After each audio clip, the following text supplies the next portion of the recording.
Hey everyone, CW Music Reviews here. I'm CWD, and this is going to be another addition to the monthly segment NET, Not Enough Time, where pretty much I go through a good chunk of albums that I either wanted to review and didn't have enough time for, or I listened to and really didn't feel like reviewing, or some other third thing. Anyway, with that out of the way, let's get this show on the road.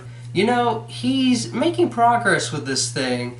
He started off adding on to his bland style of music, addition, and then he got worse by taking that and exponentially increasing it with multiply. But now he's dividing. He's dividing what he exponentially grew, and now it's gotten less bad, less bland, and less corny. Now, if only with his next album he could finally subtract all of that blandness and make maybe something good, or just stop making commercial albums in their entirety, then that'd be fantastic.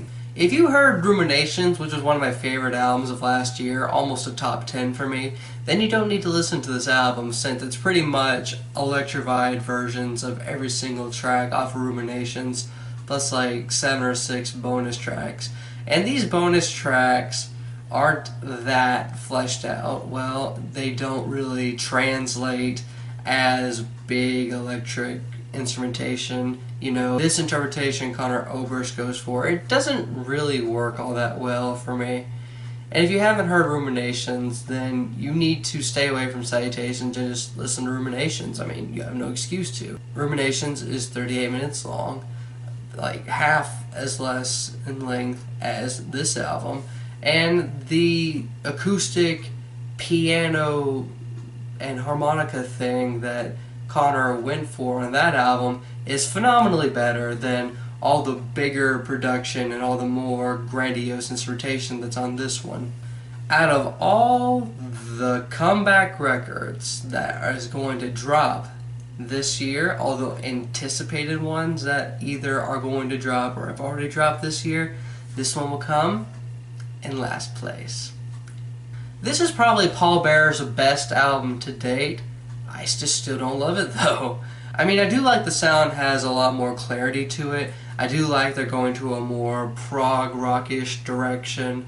There's a little more punch to what they're doing, but the slivers of evolution that's on this album in particular, as opposed to their previous two albums, just doesn't feel quite enough to save the album entirely for me. I mean, it's not bad. It's technically pretty likable, and if you like doom metal, if you like progressive rock and post-rock or post-metal, then you'll definitely dig this quite a bit, a lot more than I did. Sounds like Sleeper Mods as usual.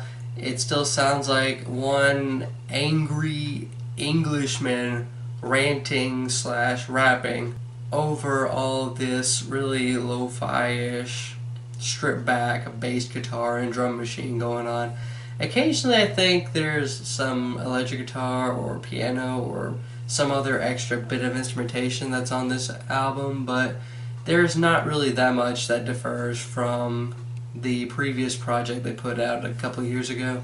I never really was that interested in the Shins, and this album doesn't really enhance it at all. If anything, this new album from the Shins sounds a little bit like other people's work. I mean, you have bits of Animal Collective, you have bits of a little bit of Modest Mouse, bits of, say, maybe the Black Keys or anything of that nature, a little bit of Arctic Monkeys maybe. There's just like a myriad of different sounds that sound a lot better done by other people than what the Shins themselves are doing. There's not really much of anything to write home about with the Shins record. I mean, if you're a big Shins fan, you'll probably like this a lot more than I did. Kudos to Rick Ross for actually putting out an album that I think is tolerable, that I think is decent. I just wish that there wasn't so much filler to this project. If he cut this down like at least 3 or 4 tracks, then I would definitely promote this thing wholeheartedly, actually review it, and it would actually probably be one of my favorite albums of this month. But unfortunately, there's just way too much in terms of compressed production, way too much in terms of Rick Ross, doing how Rick Ross always do, and just too much tracks entirely. Plus some of the features feel pretty redundant here, unfortunately. This was pretty decent. This is pretty much just throwback shoegaze. If you like shoegaze, if you're a big shoegaze completist or whatever, you'll definitely dig this a lot because there's quite a bit in terms of instrumentation it's got going for it. I just found that it was kind of homogeneous throughout, plus the lyrics are kind of ridiculous when I actually dig into them. There's a reason that shoegaze is supposed to mask over everything the way My Bloody Valentine does, so that way that if you do have like ridiculous lyrics, no one will be able to hear it. But for real, I shot Kurt Cobain. Well, why would you admit to such a thing? I mean, I get that you're probably joking or being sarcastic or being allegorical, but there's literal people that believe that Kurt Cobain was murdered and you're just feeding their conspiracy. What is wrong with you? In terms of technicality with the performance, this was actually really good, but it feels like a live album than it was, say, a studio album of original ideas.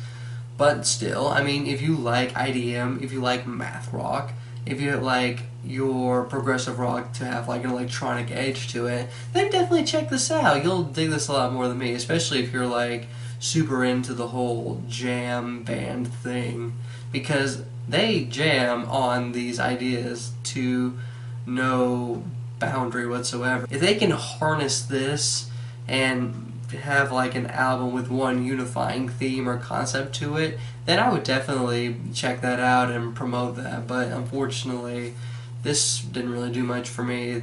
It's an hour long and there wasn't really much in terms of variation or excitement to what they were doing. This playlist just proves to me that Drake no longer cares about art. He knows that he's just going to load a shitload of tracks into one project, call it something esoteric, and put it on fucking Apple Music or fucking Spotify, and it's gonna keep getting platinum and platinum and platinum just on the basis of popularity and not so much on the basis of there actually being quality music on it. There's still good tracks here. There's a Skepta interlude that's really good. There's a solo Sampha song that's fantastic. I admit that some of the Drake songs are cool, like Passion Fruit in a way, even though it's doing this like whitewash Jamaican dance hall type thing. And the opening track is pretty bombastic in its own right. Plus some of the features are cool here. Young Thug, Kanye was pretty weird on the track Glow, but it worked. Drake just needs to realize that, yeah, you're gonna put out music and people are going to eat it up like candy regardless of what it sounds like, but that doesn't make you a good artist. That just makes you a particularly shifty little businessman, and that's not what I want out of a musician, or what anyone should want out of a musician for that matter.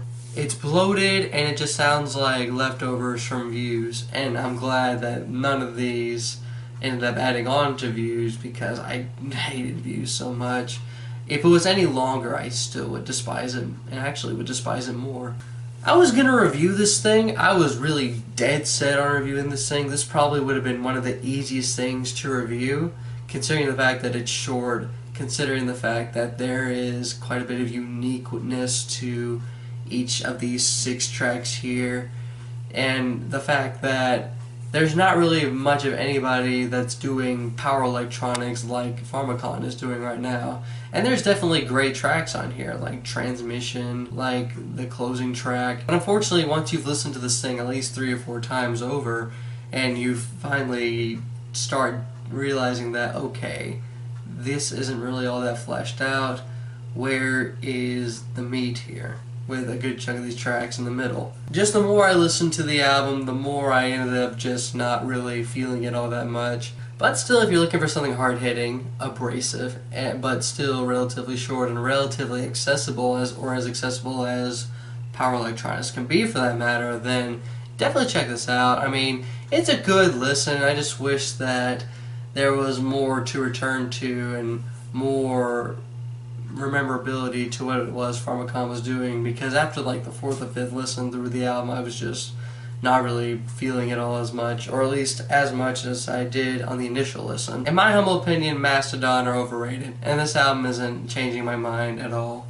If anything, they're sounding more like Baroness on Purple or maybe Yellow and Green, just not that great or hard-hitting or original. Plus you have a few tracks here that sound like Foo Fighters songs or something of that nature. And it's not that I hate Mastodon, it's just that they have yet to release an album, aside from Blood Mountain, that makes me feel compelled to listen to it again and again and again. Most of their material, even Leviathan, I can't explain it, but even Leviathan is not all that compelling to me. There's just not really much Mastodon's doing with this album or albums in the past that I find particularly compelling for prog metal or sludge metal. I'm just not a Mastodon fan, and no matter how many times I listen to their records, or even this one, it doesn't change anything. I wish that Mastodon would do something particularly exciting or particularly hard-hitting. You have bands like Torch, you have bands like Baroness, and other sludge metal bands like High on Fire and a few others that are doing things that are hard-hitting, of kind of sort of fuzzed out, and particularly original and pretty intriguing with the riff writing and the production, that I just wish that Mastodon would try to get more creative instead of doing what Baroness and other bands are doing. Finally, I want to conclude with this Magnetic Fields album 50-song memoir. I was planning on reviewing this thing because I needed another ambitiously long album to review to add to my resume of like ambitiously long albums that are in existence as of right now. And within the first couple of discs, I was definitely excited to get it reviewed because there is so much satirical stuff. There's so much lyrical humor to what Steve Merritt is doing with the idea of each song representing 1 year of his life. There's 50 songs and it's like 2.5 hours long. That, yeah, I mean, this could be a unique release, and it still is. It's just more I trekked into the project, the less I ended up finding myself interested in what it was he's talking about. Because it's not a narrative per se. There's not one single unifying concept that keeps driving the album track after track after track. It's just Merritt reflecting on certain aspects of the year and what certain aspects of that year meant to him or whatever. But there are still some tracks that I liked a lot, like the track No, but unfortunately there wasn't really that much within the 50 songs that made me feel compelled to listen to it again.